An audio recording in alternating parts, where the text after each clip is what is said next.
Hello, everyone. Good morning, good afternoon, good evening. Thank you for joining us today.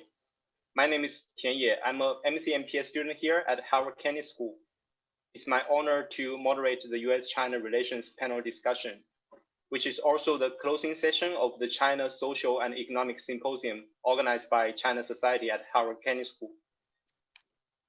So today we are very fortunate to have two top scholars in this field to analyze the trend of China-US relations and discuss the competition and cooperation between two countries in the domain of diplomacy, geopolitics, economy, technology, and climate change. Now, allow me to briefly introduce our two distinguished panelists. First, Professor Anthony Saich is a DeVoe Professor of International Affairs in Harvard and the Director of Art Center for Democratic Governance and Innovation. So Professor Saich teaches courses on comparative political institutions, democratic governance, and transitional economics with focus on China. Welcome, Professor Saich. Thank you. We then have Dr. Wang Huiyao, the founder and president of Center for China and Globalization, CCG.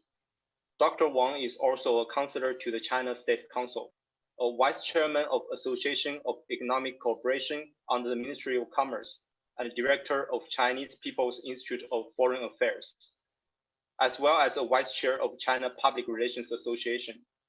Dr. Wang had been a senior fellow at Harvard Kennedy School. Welcome, Dr. Wang. Thank you. Okay, before we start, a quick announcement to the audience. Throughout the panel discussion, please feel free to put your questions in the webinar Q&A box. My colleagues and I are monitoring the questions, and I will raise to the panelists at the right time. Okay, now let's get started. So talking about the China-US relations, it's probably fair to say that the relationship has reached an all-time low since the two countries re-established diplomatic relations in 1979. It seems that the confrontation now outweighs the cooperation on many fronts. In 2019, in a speech at the US Council on Foreign Relations, FBI Director Christopher Wray labeled China as a whole of society threat, and he called on the United States to respond with a whole of society approach. So Professor Saich and Dr. Wang, do you think this is a sign of potential Cold War? And what are your views of on the development of China-US diplomacy in the future? Well, I don't think it would be a Cold War in the sense that the United States experienced with the former Soviet Union. And I think the Biden administration wants to act in a way that does see China as a strategic competitor, but actually finds ways to prevent that sliding into a Cold War. The quite simple reason being, while people might talk about confronting in an all-round way, the two societies and economies are intertwined and embedded in very deep ways. If one looks at the financial sector, if one looks at trade, if one looks at investment, that really means that an all-out confrontation in the sense of a Cold War is really impossible. And also remember, even at the height of the Cold War with the Soviet Union, Washington and Moscow still found ways to cooperate in important areas where there were global challenges. And I think that is one area that we should always keep in mind as we think about this relationship, as bad as it is at the current time, that there are pending global challenges which really needs cooperation between countries like China, the United States, and indeed others to resolve problems and challenges around global public goods.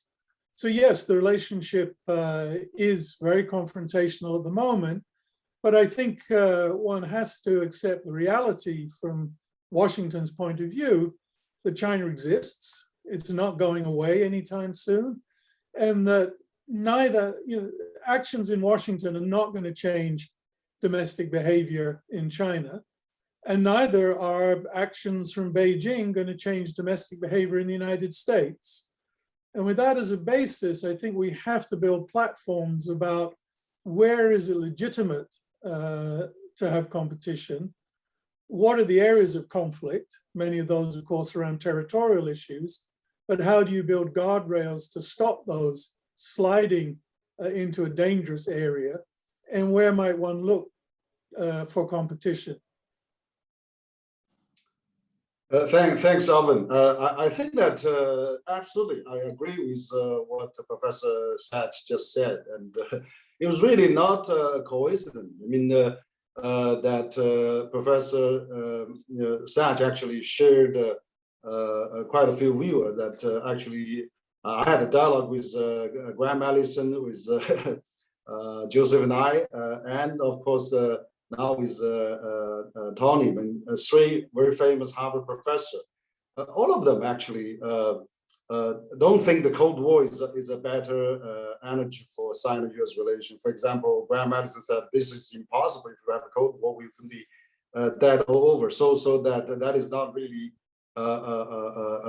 acceptance. I mean, for the contemporary internationally so intertwined world, particularly between China and US.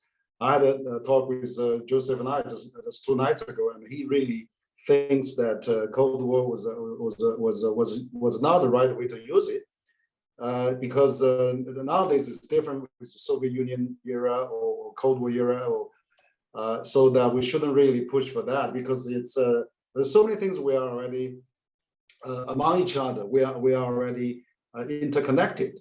I mean, Graham Allison even said we are linked twins. You know, we can't live without each other. So I mean, now Tony is being a famous Chinese professor. I know Tony for over many years. He has really done a great contribution to the Sino-US relation and exchanges, and also for the Sino-US training activities. He's the pioneer for that, for the high level exchange executive trainings, of course. So he knows well. So I agree. I mean, this is not really a best way to describe it.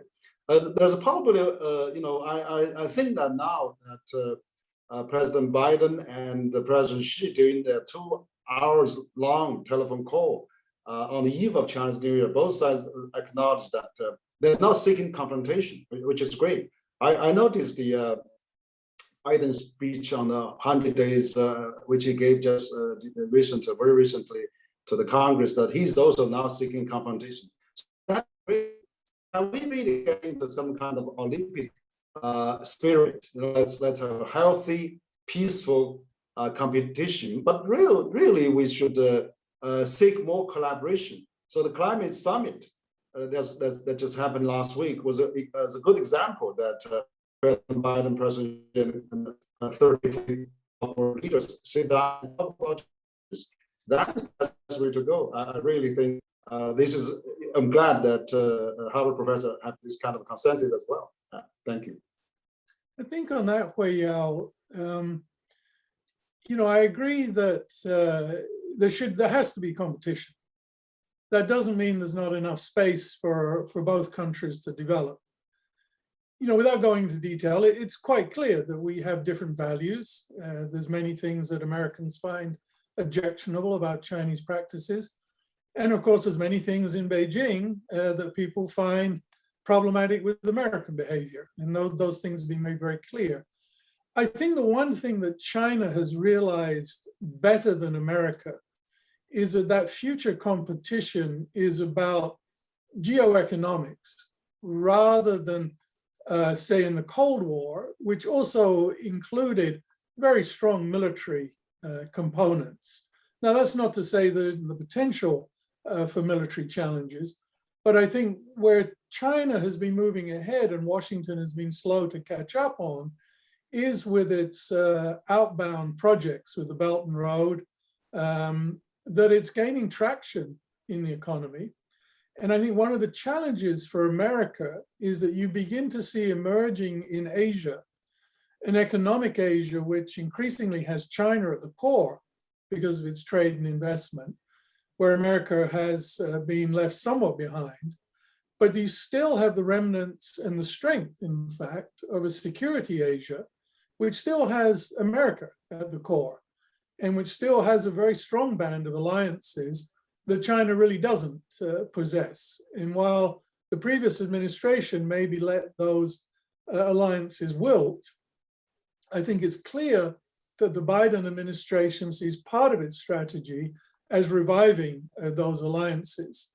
Now, my hope would be that it wouldn't just be reviving it as a military alliance, but it would also extend into better economic development and cooperation.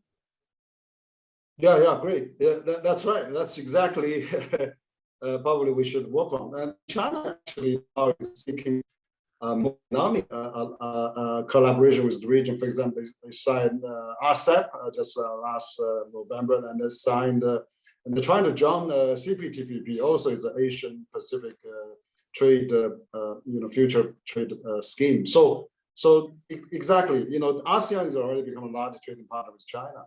Of course, geopolitically, as you said, they are more probably still reliable on the U.S. on the balance as well. So I would really hoping that as time goes on, and the Asian and ASEAN and Asia Pacific really become a big market, and China can be a major contributor to that. Maybe we can stabilize the situation, and we're playing less geopolitical, even for the Quad. Maybe we could make it more economic rather than strategic or military based. So you're absolutely right.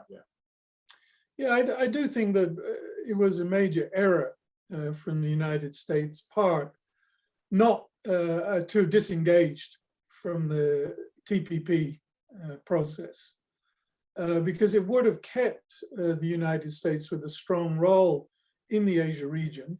I mean, I can see the logic, I can see the arguments why, and it's also debatable whether a Biden administration would go back into that particular agreement, given that Hillary Clinton also ran against it in 2016. But as you sort of begin to suggest, it does set a challenge for many of those countries in Asia. And my sense is, pre-pandemic, traveling in the region, that most of those countries did not want to be put in a position where they had to choose between China or the United States, or at least they did not want to be pushed to choose publicly to make a choice. And those pressures are not going away at the present time. Yeah, we really need U.S. and China work together with the pandemic. You're absolutely right. Yes. Yeah, talking about Asia, based on RAND cooperation, one central question about the long-term strategy competition between U.S. and China is which country has more influence in the Indo-Pacific region. So since President Obama proposed the Pivot to Asia strategy, the conflict between China and the U.S. in this region have intensified like day by day. So Professor Saich and Dr. Wang, what's the nature of these conflicts in your opinion? Is it possible for China and the U.S. to achieve their respective strategic goals in this region under kind of peaceful conditions in the future? Do you want to go first this time, Huiyao? Okay, thank you, Tony. Yeah, no, I think that China is of course in the last several decades growing quite rapidly, particularly economically wise. And for example, ASEAN has already become the largest trading partner. And even for India, I mean, there was a lot of Chinese companies doing business in India. For example, Xiaomi was in India and then become, in 3 or 4 years, become the largest mobile provider for India market as well. So I see an enormous potential for the economic cooperation. Yet I think China does suffer a disadvantage, is that China is neighboring 14 countries, 15 countries. And US basically has I mean, they have a, geographically very friendly Canada, maybe Mexico on the other side. It's not really as complicated as China. But I think China is still doing, it's okay. It's trying to have this 1 plus 10, 1 plus, 10 plus 3. So China is seeking with ASEAN, with this free trade, but also is talking with Japan and Korea for the free trade as well, FTA. And of course, India was, I think, probably before the pandemic, China, India, and a few years back, still relatively good. Modi was visiting China, and then President Xi visited New Delhi. I think what has happened in the last few years is driven quite a bit by this negative sentiment. I think really dominated by the U.S., where I think they've been really depicting China as quite negatively. Of course, China probably also responds sometimes very strongly to that as well. So there's caused some concern, I think, on neighboring countries. But I think in the long run, China is always a peaceful country. China never colonized any place. In the 100 years before Columbus discovered America, Zheng He has led 7 times expedition as far as to African or South Asia. China never stayed there. So in Chinese philosophy and culture-wise heritage, China is always a peaceful, neutral, middle ground kind of a country. So I think in the future, this probably can continue. I do think that if U.S. make a kind of a strategic alliance against China, or even call it a NATO of Indo-Pacific, that probably is really trying to make a self-fulfilling prophecy to drive China to defend that. So probably we should be more rational on those approaches. I think on the whole, I mean, China is also seeking to working with all the other countries in neighboring China in a good position and solve things among themselves without foreign interference, probably. Yeah, I think Obama's was more of a pirouette rather than a pivot. It didn't really sort of fully turn to Asia. I think, though, to sort of understand Washington's perspectives, I agree with Huiyao that China has not taken other areas, other countries over militarily. It hasn't had that kind of colonial expansionism. But certainly from Washington, and I think it's important to understand this, one can disagree or agree, they have seen more aggressive approaches from China, particularly over the last 8 or 9 years. And I think from Washington's perspective, what really began to solidify this shift in view was back in 2012, was when China decided to occupy the Scarborough Shoals, which of course is also claimed by the Philippines, and conducted the buildup there. And even though China had signed on to the Law of the Seas, it rejected those findings. And I think that gave an impression in Washington that China was beginning to engage in more aggressive actions in the maritime areas. I think it also created concerns among some of the Southeast Asian nations about China's intentions. So, while I agree with much of what Huiyao said, I think if you look at it from Washington perspective, it looks a little different. And then, of course, we know there's very significant differences about Beijing's actions in recent years in Hong Kong. Are they abiding by agreements that were made back in the 90s? And of course, what is seen as more intimidating behavior towards Taiwan. So again, it depends where you sit, the way you see these things. And I think from the US, it gives a different picture.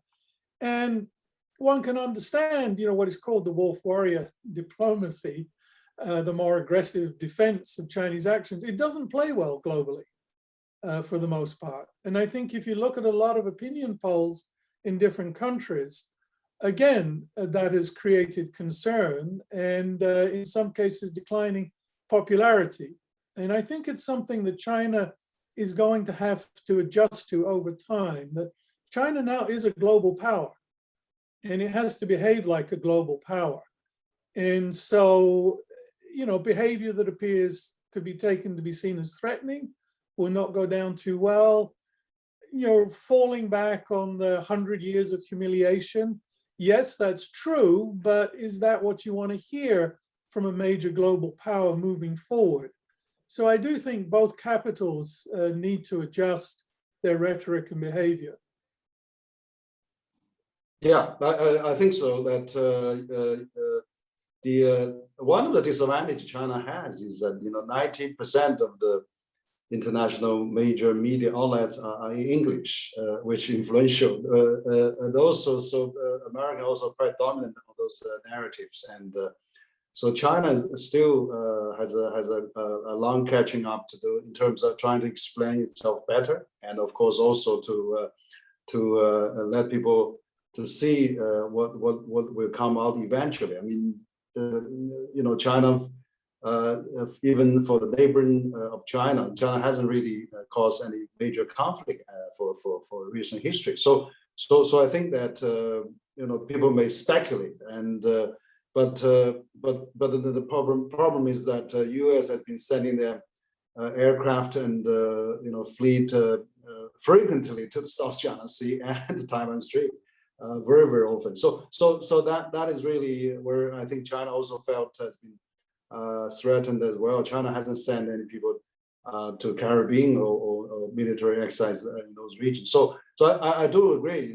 Both country and both capital needs a lot of dialogue, need a lot of communication, and better sorted out their misunderstanding, and then really let people in the region to sort them out as well. Yeah. Yeah, and again, I think it depends where you sit, the way you see it, and obviously Washington interprets those things differently. But if I was sitting in Beijing, and if I looked out and looked around, I would think, yeah, this gets pretty close to containment in terms of alliances that are being built around me. Just one comment on the media. It's true, yes, of course, much is English. I think one of the things that the propaganda authorities in Beijing need to kind of get to grips with is the kind of language and the kinds of approaches which might go down well in China don't go down so well in the English-speaking communities. And that appears as more of a kind of threatening language which turns people off. Now, it may play well to domestic nationalist sentiment. I don't think it plays very well internationally. Yeah, these days, I mean, even the domestic message is international message, international message is domestic message. I think that, we need a new narrative, absolutely, I think. But on the other hand, it is also true the West media sometimes, they have a long ideological lens on China. So it's not a short term. I think we can hope improve on that. And but Tony, I read your recent, last year, July 2020, there's a great paper report you published, Understanding CCP Resilience, Surveying Chinese Public Opinions Through Time, which you have constantly monitored China through 2003. And that's something I also caused the ideological differences, because China has always had a high authority somewhere for 5,000 years, always a highly centralized country, and authority, those big irrigation projects, those big country geographically needs a strong authority. And now, let alone governing 1.4 billion people, the largest in the world. So the CPC now, they lifted 800 million people out of poverty. They've been doing all the infrastructure transformation in China, and also anti-corruption and all the things. So I think that your survey has really quite well documented all those changes, and also the general masses acceptance of CPC. They deliver through their legitimacy, they earn their legitimacy by really constant responding to the economic needs, which is great. So maybe I think there's a little bit is that how we can really have a better message, have a better understanding of the world, rather than this kind of, as you said, wolf warrior behavior going on in both places, probably. Yeah, I think there's a couple of things that I think is worth saying with that. One thing our surveys found, which unfortunately we're not allowed to conduct anymore, is that contrary to what many people outside of China have thought, the groups that whose satisfaction has increased most were the poorer rural and the poorer urban communities, and those communities in the hinterland of China rather than the eastern area of China. Now, that's not to say that satisfaction didn't increase, say, in the east or with richer populations. But what it says to me is that the leadership in Beijing have understood that they have a problem with those who have not benefited so well from reform in the past. And that really since Hu Jintao and Jiabao, the investments in social infrastructure have actually been popular with many Chinese citizens, whether it's the restoration of the medical insurance scheme, whether it's the expansion of Dibao or other activities, that does seem to have enhanced satisfaction. So in a way that kind of dismisses one of the ideas, I think, that has been around, that maybe there's a social volcano of discontent related to developments in China. But I do think, as I said earlier, really Beijing's behavior is going to be decided by what happens in China. And I don't think anyone can doubt that the economic growth has been spectacular.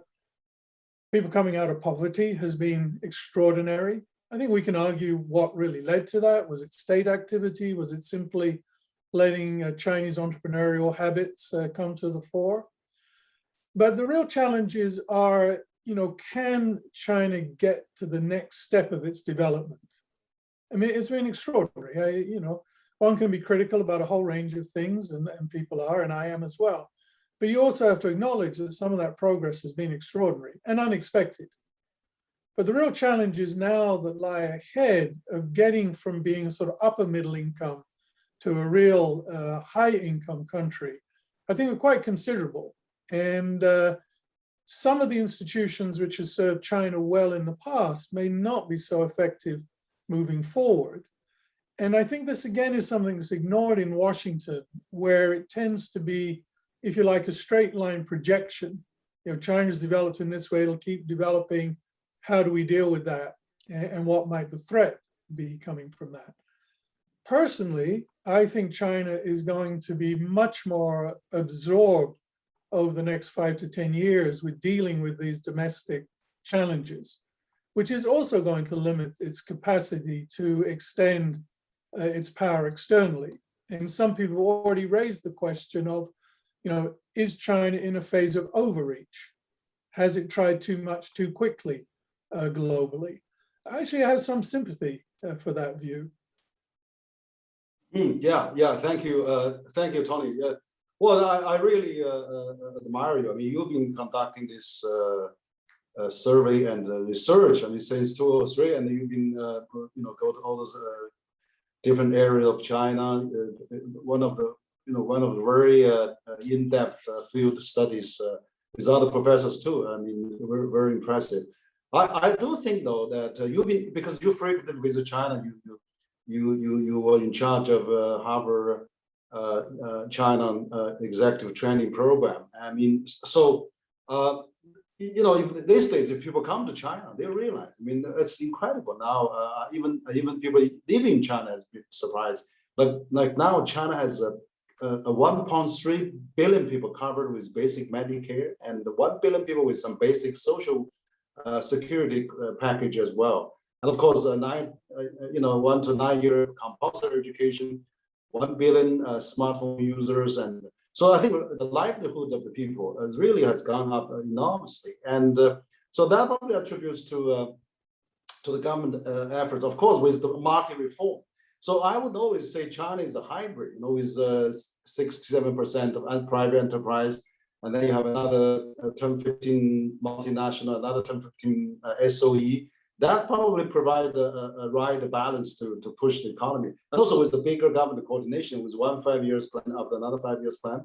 And now I see what President Biden is doing. Basically, it's like a little bit bigger government now, more intervention, more coordination. So you're right. I think you observe this phenomenon in China, and I think that's where probably there are certain people in the West may be lacking of that. So I really hope there will be more professors, academics like you to conduct more this kind of types of research in China, which I think also China can learn a lot as well. I mean, of course, China still have a lot of challenges. I agree with you. There's a how can we sustain this kind of growth, and also perhaps we should just pledge the climate change objective. but China is 60% rely on the coal burning, and how we can reach carbon neutral by 2060. It's a huge challenge. China has a lot of, and also the population is declining as well, aging. There are a variety of challenges facing. So it's not a linear curve, maybe, but we really have to find a way to do that. There could be synergy though. There's with such an advanced synergy of the high, anywhere it goes a few hours by a speed train, and everybody has a smartphone, like a small ERP running its own work. Efficiency has greatly improved. The communication cost almost zero. So I would say that if we have a stable international environment, work with other well, we don't jeopardize that. And China probably still going to keep largely with its synergy to grow for the next 5 years plan, and also next 35 China 2035 for the midterm range as well. No, I mean, collaborative research, I think, is important for enhancing understanding and also progress. I mean, Harvard has had for, 25, 30 years, very good collaboration precisely around questions of air pollution, climate, and so forth, which has, progressed significantly over that period of time with colleagues through Tsinghua. And I do hope that those kinds of collaborations are able to continue. It's getting much more difficult, to be honest, though, in the areas that I work in, if you're trying to do field research or in the social sciences. It's much more difficult to do research in China than it was a few years ago. And that, I can see why perhaps Chinese authorities don't want foreigners kind of mucking around in those areas. But it also entails a backlash. I mean, it also entails less, if you like, hospitable, less favorable views of China amongst academics because of that process. It also occurred to me, another thing as you were talking, Huiyao, our politicians tend to go to Beijing, Shanghai, Shenzhen, for example, Guangzhou, maybe. If I only went to those cities, I would come back terrified about China's development. I mean, it's just staggering. But if I started going to rural Guangxi, I started going to rural Yunnan, I started maybe going to some of the mountains in Sichuan, I'd come back with a different perspective, I think, of China.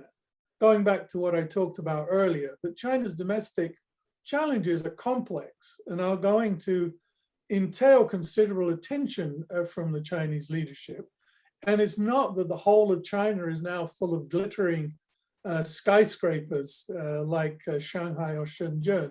And I think it would help foreigners get a more sophisticated and perhaps more all-round perspective of what China has done and the challenges that still face China moving forward.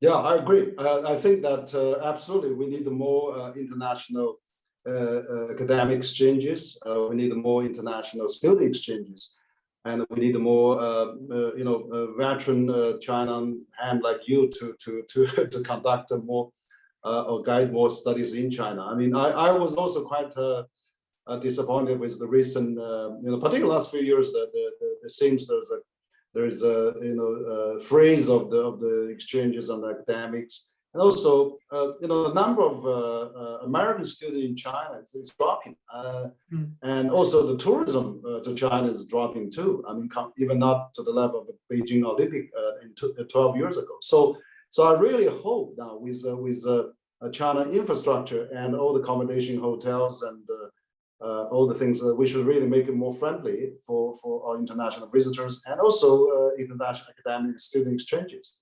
Absolutely. I mean, anybody who come to China and will see China in a different China and complete China, they will have a better view on China rather than they are not coming. So it's so important that we maintain this dialogue and maintain this openness. And I hope that in university program, we should keep it open. We should keep the visa also 10-year multiple entry visa for both countries, and we should let people come back and free. So how we can really get this pandemic freezing situation relaxed soon would be great. I'm glad to hear that by August 1st, US universities now are starting to accept international students to come in. And I hope the same thing will be happening to China as well. I really hope so. Yeah, still on the diplomacy relationship between the two countries, we noticed that a very interesting change might happen. It has been reported by Wall Street Journal that Professor Burns at Harvard Kennedy School might be appointed as the new US ambassador to China.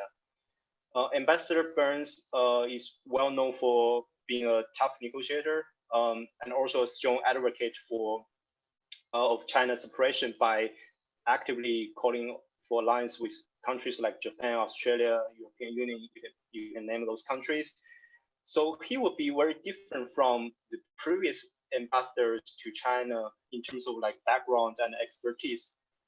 So the question is, if Professor Burns is officially appointed, what kind of impact will it have on the diplomatic relations of the two countries?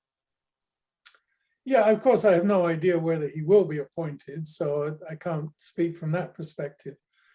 I think one of the things you have to remember about Nick is that he is a long-term career diplomat. You know, when he came to the Kennedy School, I think he was the highest ranking person within the State Department who was not a political employee. So that means he's well gifted in the craft of diplomacy. He knows how to approach, he knows how to argue. When you're an ambassador, though, you're not going to behave differently than your government is telling you to behave. Now, you might try and sort of get more realistic messages back to that government. So, so Nick Burns is not going to behave in a way which is out of step with the Biden administration. I do know, though, Nick has a strong experience of working with China on certain issues around Iran and also on the question of the Korean Peninsula in the six-party talks. And he's often commented in those six-party talks that China actually played a very constructive role. So I don't think it shuts out the possibility for kind of creative dialogues. But, you know, he knows the diplomatic scene well. He knows many of those other countries in Asia, as well as China. I'm sure he's going to draw on those connections to promote what the Biden administration sees as being in the best interests of the United States. So I wouldn't see that him being appointed as ambassador, should he be so, will lead to any significant difference from where the Biden administration has taken its approach, which we talked about earlier. Yeah, I do see President Biden actually appoint a lot of more competent and professional, seasoned staff. I mean, also he's really emphasized a lot of balance, a lot of gender equality, and also he's speaking experienced diplomats or ex-officials. But come to the Nick cases, Nick Burns case, I think that if he has worked in the government, worked in Harvard is top university in the world and has a long tradition of also exchanges with China, has many Chinese students, scholar there. So he probably is well aware of all those issues and the challenges, opportunities. Well, let's hope that this is not a rumor, but definitely, I'm sure we need a strong, capable U.S. ambassador to really protect some right channels and the bridges and the communication back to the U.S. And then we hope that Sino-US relation can be stabilized. Yeah, I think what Huiyao said at the end there is the most important.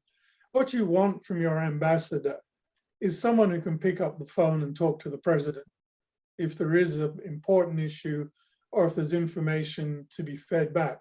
Now, I don't know whether Mr. Burns has that capability, but I do know he has worked closely with President Biden's foreign think tanks and group thinking about foreign policy. So he clearly has a deep connectivity to those who are now working in the administration on East Asian affairs, for example.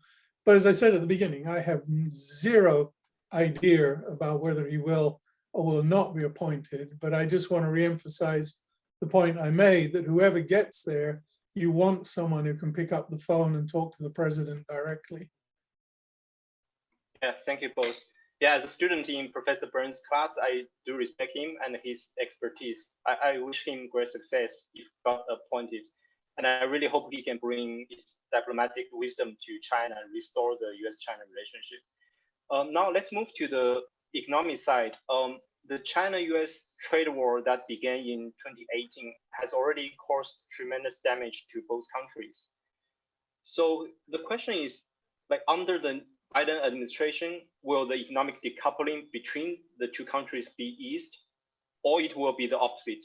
Like there will be even more fierce conflicts over the economic issues like tariffs, exchange rate debate, and also the argument around state-owned enterprise, IP issue. You can have a long list of those issues. So like Professor Saich and Dr. Wang, what's your view on that? I mean, first on the trade war, it's clear in statements have been made that they're not going to lift yet the tariffs, which was imposed by the Trump administration. Personally, I find that a little bizarre because there is no real evidence that shows they've been beneficial to the US economy and perhaps have been even detrimental to the US economy. So why do you want to keep in place a policy which is actually detrimental to your own country? I don't really understand that. I do understand it in a political sense that the Biden administration does not want to be seen as being weak, and they would be attacked, I think, if they lifted those tariffs. There's two very important points about the trade, though. The first is the idea that it's somehow a zero-sum game is, of course, a nonsense. And secondly, related to that, if you look at the trade deficit, it doesn't reflect the true situation of the economic interaction between the countries. Many, many years ago, Larry Lau, the economist, calculated what he called the value added into trade. And if you calculate that in, the trade deficit drops by between a third and a half. Now, let me give you one example. Producing Apple iPhone, something like that. 3.4% of that value stays with China, yet it sells at $240. So $240 gets booked in the trade figures, but that's not real. I mean, that's not a reality of what China is actually taking from that. It also ignores the fact that US companies sell over $200 billion worth of goods in China. So this is a much more complex picture than it's being painted. And someone really needs to get a hold and grip of this. And trade, China has been more dependent on exports to America than the other way around, although US exports have increased significantly. There's a couple of areas for the US consumer which could be problematic. 80–90% of laptops in America come from China, similar with iPhones. So it needs to be looked at really carefully. The bigger question of decoupling, again, goes back to some of the points that Huiyao and I have raised before. There's such an interlinkage that complete decoupling is impossible, which is not to say that it won't increase in certain areas. Also, remember, it wasn't President Trump that necessarily started decoupling. You know, China banned Facebook, it banned Google, it banned Twitter, for example. That's a pretty clear example of decoupling. So, you know, there's faults there on both sides. And I think it depends where you look. I think trade will decrease, and I think China is looking for other markets. So as it's not so over-dependent, not necessarily just on the US, but also on the European Union. But if we take the financial sector, for example, that's $5 trillion worth of business. And China really needs access to global financial markets. So it's very heavily in China's interest to stay engaged in that sphere. And I think Beijing has been quite clever in indicating to Wall Street that it's going to be willing to make it easier for financial institutions to operate in China, possibly driving a wedge between Wall Street and Washington. So financial decoupling is much more difficult to imagine. FDI, I think from both sides, is again probably going to decline. Most Chinese investment FDI into the US today has not really been strategic. It's been one-off, it's been trophy projects, which is very different from US investment into China, which is a part of their global production and supply chains, a much more strategic aspect. But I think because of things around the unlevel playing field that may, in the US business community sense, China's own policies, Made in China 2025, is probably going to reduce those levels. And similarly, Washington's actions to restrict Chinese investment and collaborations in certain areas is also going to put up barriers to Chinese investment. So it's not going to decouple completely. But I think in certain areas we will see shifts. But like a lot of what we've talked about in this discussion today, yes, competition in some areas, but some areas it's just mutually beneficial, and that will continue. Yeah, I agree with what Tony just said. I think that decoupling is not really the option. Well, I think that we're really living the 21st century. I mean, since opened up, there's about 50,000 US companies set up operations in China, generated $700 billion revenues, as Tony rightly said. They're Apple made in China, China made $50 bucks in the international market. It's a global value chain. China has played a platform role, maybe making, but then the design, all the value added, all the chips. So this is actually decoupling. I mean, we're causing the international shortage of the chips now, because everybody is worried about future tech war, and now a lot of automakers is stop the manufacturing because they don't have the chips anymore. That's really absurd, but also it's going to really damage hugely the U.S. business. I mean, after all, I mean, look at the GM, Ford, or even all those European automakers sells more cars in China than their own countries. I mean, China's Apple's second largest market as well. So I do think that this kind of decoupling cannot really sustain. And now China has continued to open up. China set up a 21 free trade zone, and Hainan being the largest. Financial sector, China has been completely opened up. And also, the President Biden still talk about China's, technology, IPR protection and things like that. But China now applies more patents than U.S. company now, and the largest patent complication comes from China. Chinese company have the same desire, not even less than the international and U.S. companies. So I think things can be really addressed. And China wants to jump TPP, CPTPP now, which is designed by the U.S. for a higher standard IPR and intellectual property, and also SOE reform and environment standards, and also of course data flow and the labor rights, what have you. So you see, China is not afraid of changes, and China wants to do that, and WTO reform too. So I really hope that we come back to this kind of platform and talk and negotiate, and then set up good examples for the rest of the world, because I think the trade has really benefit all countries.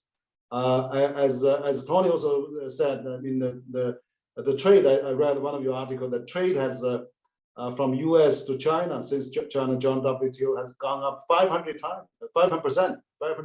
That's 5 times. So China has actually, GDP has gone up 10 times since China joined. It's good for both countries and for the world. So I really hope that we will follow those economic rationality, and then let's move from get aside those geopolitical, which I think are going to damage both countries in the long run. Yeah, I think, one of my colleagues, Bill Overholt, I think has made a very valid point. That from our perspective from the US, there's many things we can be critical of China's behavior, but we should be critical of the right things, not the wrong things. And I think what is happening at the moment is everything's getting piled in as if everything is wrong. As you correctly said, Huiyao, and again, this is a point Bill Overholt made, China saved GM. GM might have well gone under without the China market.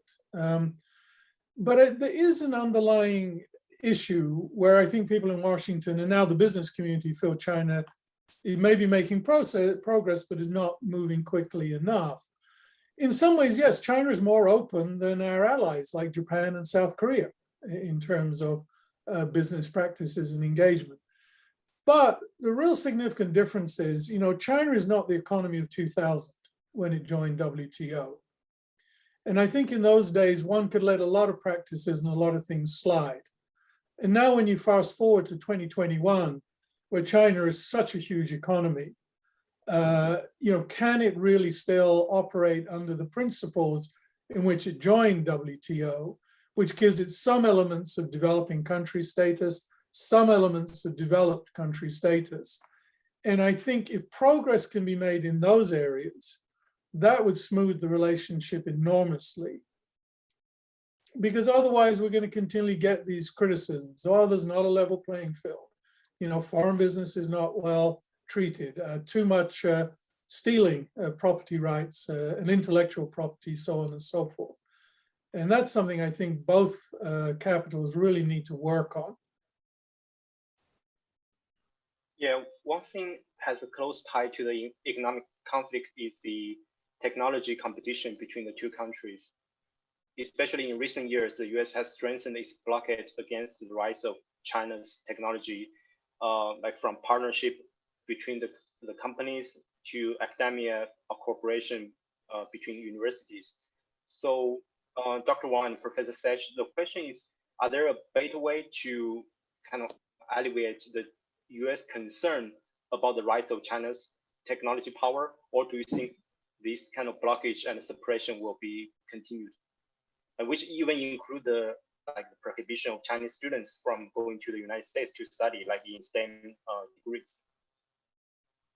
Well, I think that I really hope that the rationale will come back somewhat. I mean, I already see probably Biden has done some of that. For example, Biden has really invited the President Xi to this climate summit. Former Secretary John Kerry has visited China. The senior official has met already in the last 100 days, twice already. And also that, China is really working towards, still very positively to help, facilitate the dialogue. And what I think that now is that there's no, we should really keep the academic and student exchanges. That's very vital. But it's also to the American interest. Look, I mean, there's a 80% of the PhD in science, in STEM, in the science technology field, has remained in the US. That's made a contribution. You mean if you go to Silicon Valley, all those IT companies, I mean, 20-30% are Asians. A largely chunk of that is from China. And so I think it's to both US and China interest if we strengthen these academic exchanges. And tech decouple is not really a possibility because I mean, China has already experienced all those restrictions in the old days, for example, in the 60s, when Soviet Union withdrew everything they had in China. China managed to do on its own satellite and all those technology development. So I think that you may slow down China a few years, but China probably could come up because it's the largest application market. And also there's other competition, UUs and other countries may come in. So I really think that in the long run, we really need to work together. It's for the American interest. Otherwise, American will suffer. I do notice that the US now is trying to correct some of the problem. For example, 1% of the Wall Street is almost equal to 40 to 43% of the mass population wealth in the US. and President Biden is trying to tax on on those reaches, so that to address the domestic issue rather than using China as a scapegoat. I mean, as also Tony has rightly said, technology may have steal some of the jobs, not China steal all the jobs. So we really need to have a right perspective for that. I'm sure there will be competition, but let's have a peaceful competition. But then cooperation is really the key of the message.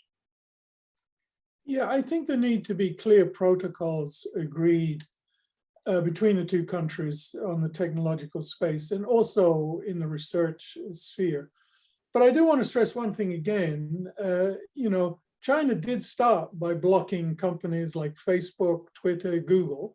I mean, that is stopping access of technology companies to a major market. So this is not just necessarily Washington's actions, even though they've been more prevalent more recently.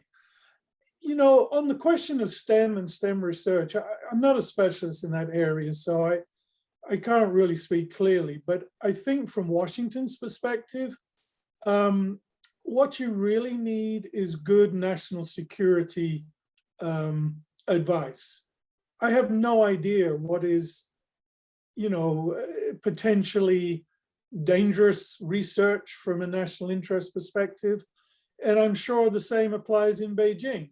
And I think the authorities on both sides need to be clear about where a national interest might be infringed by allowing not just Chinese students, but students from other countries to engage in research in those areas. And the university should be guided by that. Beyond that, I agree 100% with Huiyao that the more collaboration, the better. At the Ash Center, we have up to about 30 fellows from China every year. We've always found it incredibly beneficial, particularly when young PhD students have come for a year to work on public policy issues, public administration issues. I've always seen that of immense value. So I think in the current atmosphere, it's not surprising there is caution, but we don't want that caution to tip over to paranoia. And we want to try and ensure that the kinds of exchanges, as Huiyao says, are beneficial on both sides.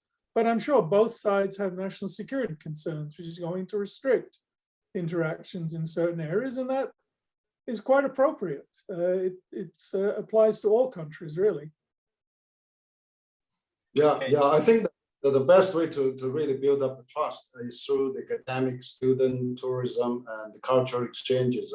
Absolutely.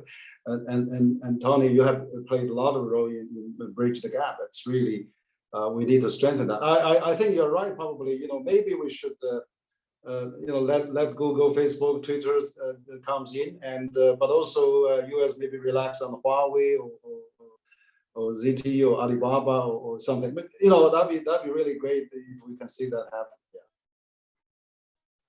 Yeah, look, one promising area of collaboration between the two countries lies in climate change.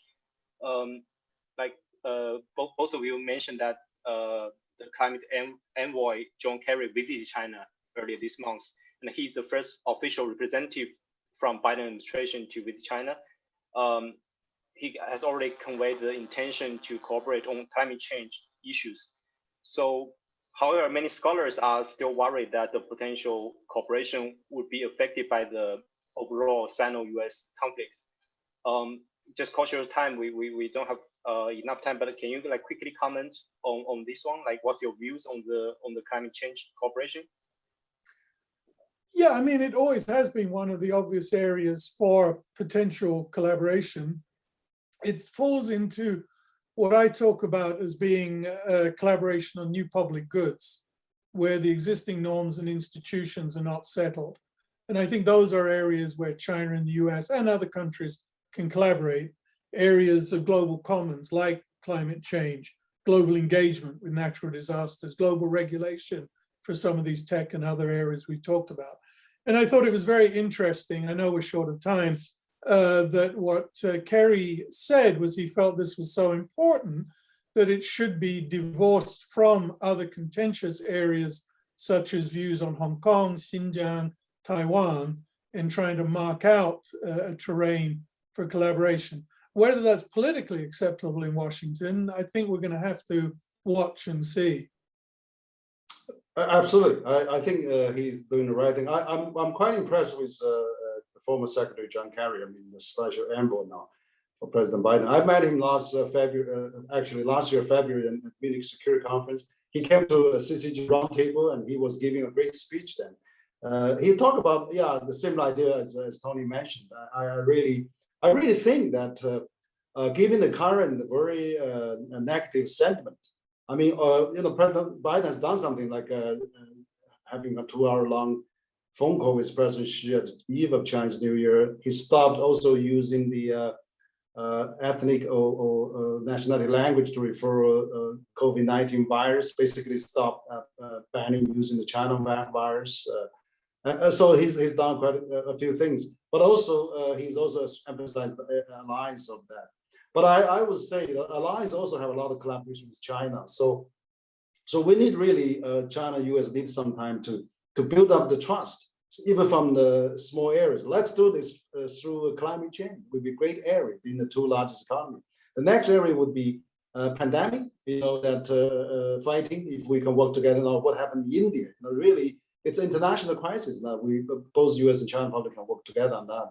And rather than putting a Quad against China, we should really work on helping solving humanitarian crisis. And finally, the infrastructure. Biden proposed 2.3 trillion for the US infrastructure, and China is probably now has all the investment technology for the infrastructure, and then two countries can work together. So I think it's important to have the trust. That is really the most important thing. And then have the climate change. If we build some trust, that'd be really great.